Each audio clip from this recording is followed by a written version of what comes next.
L'excédent commercial de l'Union européenne a continué de se réduire de manière préoccupante, selon les données publiées vendredi par Eurostat.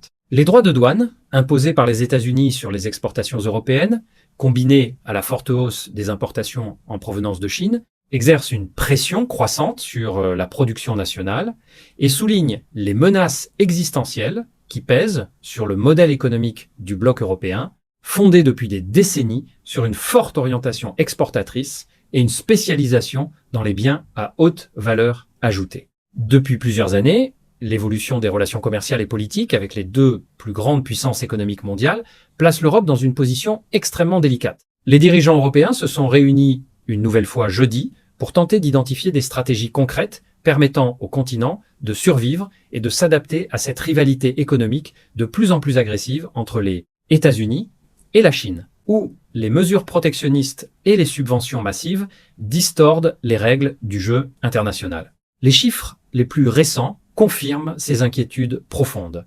L'excédent commercial de l'Union européenne s'est réduit à 12,9 milliards d'euros en décembre 2025, contre 2 milliards d'euros un an plus tôt. Cette contraction s'explique principalement par la baisse persistante des exportations dans les secteurs clés qui ont longtemps porté la croissance européenne, à savoir les machines industrielles, les véhicules automobiles et les produits chimiques. Ces secteurs, véritables moteurs des exportations depuis de nombreuses années, ont vu leurs ventes continuer à reculer.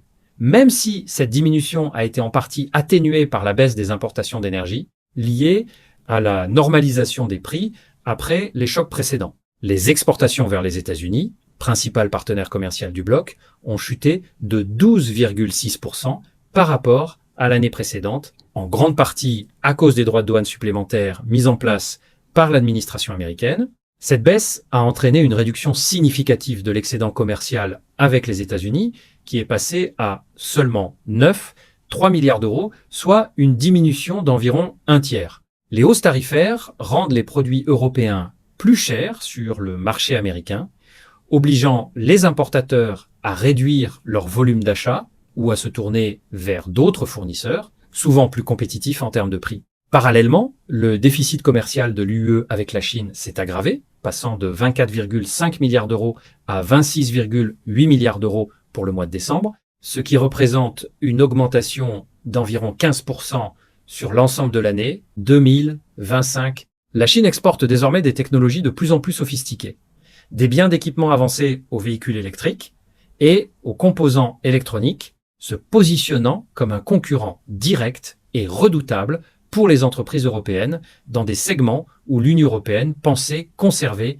un avantage compétitif durable. Cette concurrence accrue, souvent soutenue par des aides d'État massives et une capacité de production surdimensionnée, contribue à évincer progressivement les producteurs européens de leur propre marché et de certains marchés tiers.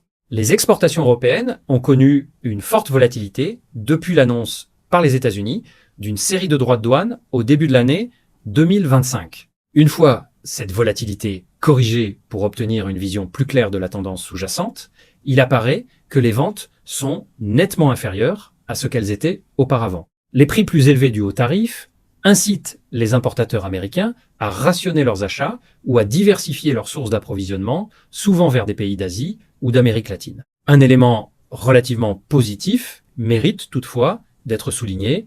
L'excédent commercial a augmenté par rapport au mois précédent, grâce notamment à un rebond temporaire des exportations de machines et de véhicules. Ce léger redressement mensuel offre un répit, mais il reste insuffisant pour inverser la tendance structurelle à la baisse observée sur plusieurs trimestres. Les économistes s'accordent à dire qu'il faudra de nombreuses années à l'Europe pour reconquérir les parts de marché perdues, en particulier sur le marché américain. Cette perte durable creusera un déficit important dans la balance des biens et services, d'autant plus que les exportations nettes ont constitué pendant longtemps le principal moteur de la croissance économique de la zone euro. Celle-ci se trouve désormais confrontée à des perspectives d'expansion très modestes, à peine supérieures à 1% par an sur la moyenne des prochaines années, ce qui représente un ralentissement marqué par rapport aux périodes antérieures. Malgré ces vents contraires extérieurs, l'économie de la zone euro montre pour l'instant une certaine résilience face au choc commercial. Les investissements massifs dans l'intelligence artificielle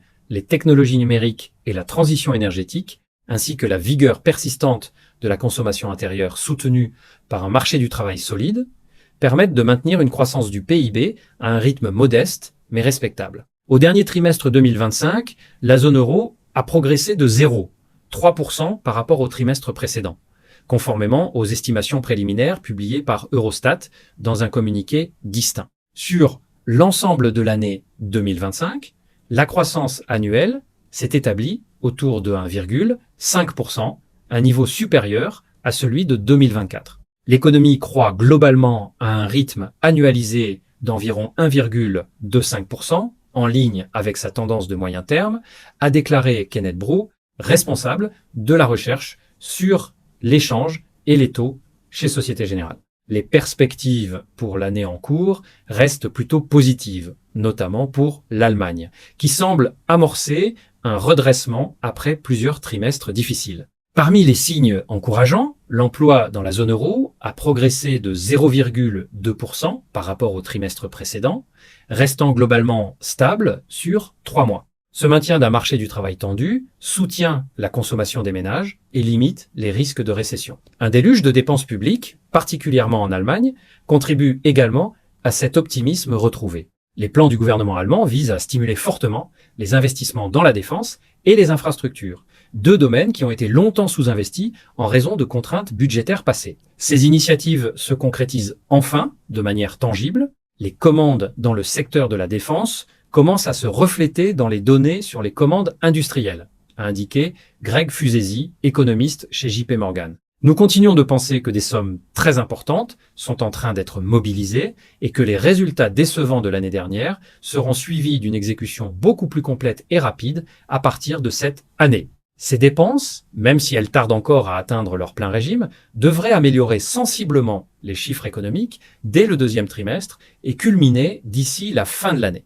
Enfin, les défis économiques extérieurs auxquels est confronté le bloc pourraient paradoxalement relancer des efforts de réforme structurelle qui étaient au point mort depuis longtemps au niveau national. La Banque centrale européenne estime que la suppression ou la réduction des barrières intérieures, la simplification réglementaire, l'accélération des investissements dans l'innovation et une meilleure coordination des politiques industrielles pourraient compenser en partie les pertes commerciales liées aux droits de douane américains et à la concurrence chinoise, offrant ainsi une voie pour renforcer la compétitivité à long terme de l'économie européenne face à un environnement mondial plus hostile.